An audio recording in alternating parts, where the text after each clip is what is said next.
Volume profile வச்சு நீங்கள் ஈஸியாக மார்க்கெட்டை ப்ரெடிக்ட் பண்ணலாம். ஸோ இப்போ நான் ப்ரீவியஸ் டேக்கு வால்யூம் வரைஞ்சிருக்கேன். எனக்கு மோர் வால்யூம் டுவர்ட்ஸ் டவுன் சைட், அதுக்கப்புறம் இங்கே இருக்குது.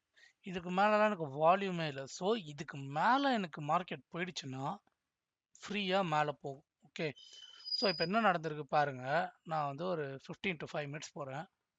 மார்க்கெட் எனக்கு கரெக்டாக இதுக்கு கீழே ஓப்பன் ஆயிருக்கா.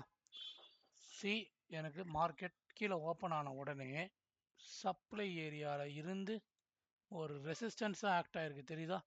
எனக்கு இங்கேயே எனக்கு தெரிஞ்சு உங்களோட 1:2 முடிஞ்சிருக்கும். அடுத்தது இதை திட்டு தாண்டினோடனே பை பண்ணியிருப்பீங்க. ஆனால் டார்கெட் இவ்வளோ தூரம்லாம் வைக்க முடியாது. இங்கே இருக்க பாருங்கள் ஹை வால்யூம் ஏரியா. ஸோ இதுதான் உங்கள் மேக்ஸிமம் டார்கெட்டாக இருக்கணும். பாருங்கள், மார்க்கெட் அதை விட்டு இன்னைக்கு மேலேயே போகலை. இப்போ நீங்கள் பேங்க் நிஃப்டி சார்ட் எடுத்தீங்கன்னா சேம் 50 மினிட்ஸ் போங்க. ப்ரீவியஸ் டே, இப்போ ப்ரீவியஸ் டேனா இங்கேருந்து இது வரைக்கும் வரைய போகிறீங்க.